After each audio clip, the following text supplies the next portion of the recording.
కూటమి ప్రభుత్వం వచ్చాక చక్కటి అందమైన కట్టుకథల్ని ఏ విధంగా అల్లి అక్రమ కేసులు పెట్టి జైళ్ల పాలు చేస్తున్నారని చూస్తే ఈ రాష్ట్రంలోనే ఈ రాకేష్ అరెస్ట్ కానీ రాకేష్ని జైల్లో పెట్టడం అనేది ఒక కేస్ స్టడీ అనేది మనం చూడొచ్చు. ఎందుకంటే దీని గురించి మీకు ఇన్ షార్ట్ నేను చెప్తాను.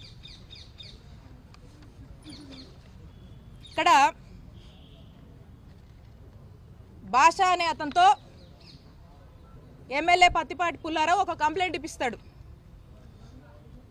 ఎమ్మెల్యే పుల్లారావు డైరెక్షన్లో కంప్లైంట్ ఏమని ఇప్పిస్తారంటే 6/3/2025 అంటే 6th మార్చిన రాత్రి సుమారు 9 గంటల సమయంలో ఈ భాష కళామందిర్ సెంటర్ మీదుగా వెళ్తుంటాడు. అప్పుడు వెళ్తున్నప్పుడు దారిలో ఈ దొడ్డ రాకేష్ గాంధీ, ఫణీంద్ర నాగిశెట్టి, దామిశెట్టి రామకోటేశ్వరరావు ఈ ముగ్గురు కూడా నలుపు రంగు డ్యూక్ బైక్ పైన వచ్చి నన్ను అడ్డుకొని అబ్యూజివ్ వర్డ్స్ని మెన్షన్ చేశారు. ఆ వర్డ్స్ నేను మెన్షన్ చేయట్లేదు ఇక్కడ అని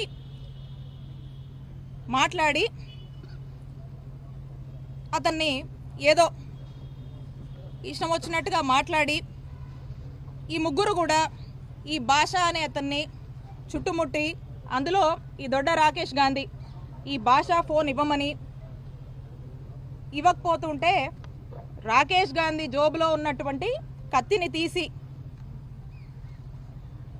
ఆ కత్తి మడతపెట్టి తీసి అలాగే ఇతనితో పాటు ఉన్నటువంటి రాకేష్తో ఉన్నటువంటి ఫణీంద్ర అలాగే దామిశెట్టి కోటేశ్వరరావు వీళ్ళు కూడా చిన్నపాటి కర్రలు పట్టుకొని ఉండి ఈ భాష మీద అతని సెల్ ఫోన్ ఇవ్వమని ఇవ్వకపోతే అతను గొంతు మీద కత్తి పెట్టి డీప్గా థ్రెటన్ చేసి అతన్ని చంపుతానని ఆ మాదిరిగా మాటలు మాట్లాడి బెదిరించి ఈ భాష జోబులో ఉన్నటువంటి ఐటెల్ బ్లూ కలర్ ఫోన్ చెప్పాడు. దీని ఐఎంఈ నంబర్స్ ఫోన్ నంబర్స్ ఇందులో ఇచ్చాడు.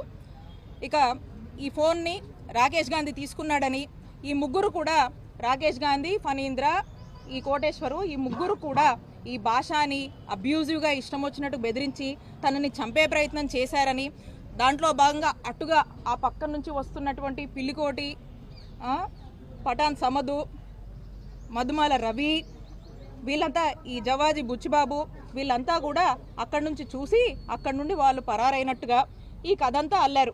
నేను అడుగుతా ఉన్నా పోలీసుల్ని, ఈ కేసు కట్టినటువంటి సిఐని, ఇదంతా నిజమా? ఇదంతా నిజమా అని నేను సిఐని అడుగుతా ఉన్నాను. అంటే ఈ మధ్యకాలం మనం చూస్తూ ఉన్నాము ఏమనంటే BNS 111 సెక్షన్ ఆర్గనైజ్డ్ క్రైమ్ కింద సోషల్ మీడియా వాళ్ళ మీద కేసులు పెడితే కోర్టు వీళ్ళ మీద చివాట్లు పెడుతుంది వీళ్ళకి. అందుకని ఇక ఇదైతే కోర్టు ఒప్పుకోవట్లేదు కాబట్టి బెయిలబుల్ సెక్షన్స్ అయితే పెడితే కష్టము, నాన్ బెయిలబుల్ సెక్షన్స్ పెట్టాలని 308 కట్టాడు ఈ సిఐ.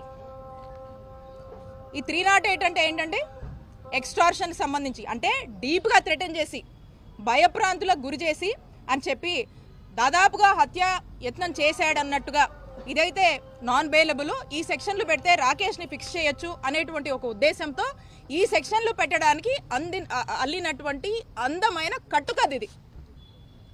అయితే దీంట్లో వాస్తవాలు చూస్తే, వాస్తవాల్లోకి మనం కనుక వెళ్తే 9 గంటలకి కళామందిర్ సెంటర్ చిలుకూరుపేటలో ఇది జరిగింది అని చెప్పి ఈ కట్టుకథ అల్లారు. దీనికి సాక్షాత్తం ఆధారాలు ఉన్నాయి. ఏమనంటే ఈ 9 గంటలకి ఇక్కడ చూడండి, ఈ 9 గంటలకి రాకేష్ అనే వ్యక్తి విజువల్స్, ఇతను గుంటూరు ఇంట్లో ఉన్నాడు. 9 గంటలకి ఇగో సీసీ ఫుటేజ్లో టైమింగ్ కూడా ఉంది చూడండి. 9 గంటలకి గుంటూరులో ఉన్నాడు. 9 గంటలకు గుంటూరులో ఉన్నటువంటి సాక్ష్యాధారాలు ఇవి. అంటే 9 గంటలకు గుంటూరులో ఉన్నాడు, కళామందిర్ సెంటర్కి ఎట్లా రీచ్ అవుతాడు? కళామందిర్ సెంటర్లో ఎలా తేలుతాడు? ఇదే కాదు, ఈ ముందు రోజు లేడు. ఈ కూటమి ప్రభుత్వం ఏర్పడ్డాక 9 నెలల నుంచి తనను రకరకాలుగా హింసిస్తున్నారని చెప్పి ఈ అబ్బాయి బయట ఉంటున్నాడు. అండ్ ఆ రోజు, ఆ ముందు రోజు కూడా ఆ అబ్బాయి గుంటూరులోనే ఉన్నాడు. పైగా ఆ 2 రోజుల్లో కూడా నేను పాల్గొన్నటువంటి కార్యక్రమంలో, నేను అటెండ్ అయినటువంటి మీటింగ్స్లో మాతో పాటే ఫాలో అయ్యాడు. అలాగే ఇందులో మెన్షన్ చేసినటువంటి మరొకరు ఫణీంద్ర. ఈ ఫణీంద్ర నాగిశెట్టి అనేవాడు 9 అప్పుడు సెలూన్లో హెయిర్ కట్లో ఉన్నాడు. ఇది సెలూన్కి సంబంధించినటువంటి వచ్చినటువంటి ఫుటేజ్. మనకి 9 హెయిర్ కట్లో ఉన్నవాడు, ఫుటేజ్ అవైలబుల్ ఉంది, ఇంత ఎవిడెన్సెస్ ఉన్నాయి. ఎలా కళామందిర్ సెంటర్లో పార్టిసిపేట్ చేస్తారు దీంట్లో? అలాగే ఈ దామిశెట్టి కోటేశ్వర్ అనే అతను హైదరాబాద్లో ఒక ఉద్యోగం ఎత్తుకొని అక్కడే ఉంటున్నాడు. అక్కడ తన ఉద్యోగంలో ఆఫీస్లో ఉన్నాడు. దాని ఎవిడెన్సెస్ కూడా ఉన్నాయి. ఈ ముగ్గురు కళామందిర్ సెంటర్లో ఈ విధమైనటువంటి ఎక్స్టార్షన్కి పాల్పడ్డారని చెప్పి నాన్ బెయిలబుల్ సెక్షన్స్ పెట్టి ఈ విధంగా హింసిస్తున్నారు. కూటమి ప్రభుత్వం ఏర్పడిన దగ్గర నుంచి కన్నా మనం చూస్తుంటే ఇప్పటికీ 16 కేసులు ఈ రాకేష్ గాంధీ మీద వేరు ప్రాంతాల్లో ఎక్కడెక్కడో ఏవో కంప్లైంట్స్ అట ఇచ్చారట, ఉన్నాయట. అందుకని ఇప్పుడు ఇతన్ని హింసించాలంట. అంటే ఒక్కసారి ఆలోచించండి. అక్రమ కేసులు పెట్టే విషయంలో కూటమి ప్రభుత్వం యొక్క పిచ్చి పరాకాష్ఠకు చేరిందని ఈ రాకేష్ యొక్క కేసే, ఈ కేస్ స్టడీయే మనకు ఎవిడెంట్గా ఒక ఐ ఓపెనింగ్గా కనిపిస్తుంది. అక్రమ కేసులు ఏ విధంగా కూటమి ప్రభుత్వం వాళ్ళు కడుతున్నారు, వైఎస్ఆర్ కాంగ్రెస్ పార్టీ వాళ్ళని హింసిస్తున్నారు, జైళ్ల పాలు చేస్తున్నారని.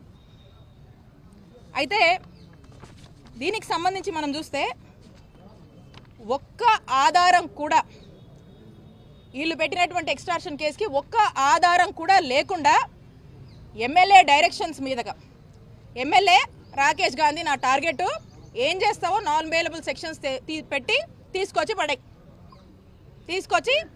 అరెస్ట్ చేయండి, జైలుకు పంపించండి అని ఎమ్మెల్యే ఇచ్చినటువంటి ఇన్స్ట్రక్షన్స్ మేరకు ఈ నెరేటివ్ అల్లి మరి ఈ సిఐ ఏ విధంగా కూడా ఇలాంటి సెక్షన్స్ పెట్టి ఏ ఆధారాలు లేకపోయినా కూడా ఈ యొక్క నెరేటివ్ని కనీసము మనం పెడుతున్న కంటెంట్కి కనీసం సింక్ అవుతుందా లేదా అని కూడా తన యొక్క విచక్షణను కూడా కోల్పోయి ఏ విధంగా ఈ యొక్క కేసు కట్టారనేది మనకు స్పష్టంగా అర్థమవుతా ఉంది. కాబట్టి నేను చెప్తా ఉన్నా స్పష్టంగా, ఇలా ఎమ్మెల్యే చెప్పాడనో ఇంకెవరో చెప్పారనో వాళ్ళ యొక్క టార్గెట్స్ కోసము ఇక్కడ ఉన్నటువంటి పోలీసులు అత్యుత్సాహం చూపించి మీరు గనక ఈ విధంగానే వాళ్ళు చెప్పారు వాళ్ళ మెప్పుల కోసం మీ ఉద్యోగాల కోసము ఈ విధంగా గనక మీరు ఈ విధంగా చేస్తున్నారు, మీరు చేశారు. ఇప్పుడు ఈరోజు చెప్పిందే విత్ ఎవిడెన్స్ ఇవన్నీ కూడా మేము కోర్టుకు సబ్మిట్ చేశాము. ఖచ్చితంగా దీని మీద పెద్ద ఎత్తున న్యాయ పోరాటం చేస్తాము. ఖచ్చితంగా ఈ అత్యుత్సాహం చూపించి వాళ్ళ యొక్క మెప్పులు పొంది ఏ విధంగా వాళ్ళ యొక్క రూల్స్ అన్నీ కూడా మర్చిపోయి పోలీసులు వ్యవహరిస్తున్నారో ఖచ్చితంగా మిమ్మల్ని న్యాయస్థానం ముందు ఏదో రోజు నిలబెడతాము. ఖచ్చితంగా చట్టం ముందు మీరు నిలబడి సమాధానం చెప్పుకునేటువంటి రోజు మీకు వస్తుంది. అదే మీకు గుణపాఠం అని తెలియజేస్తున్నాను.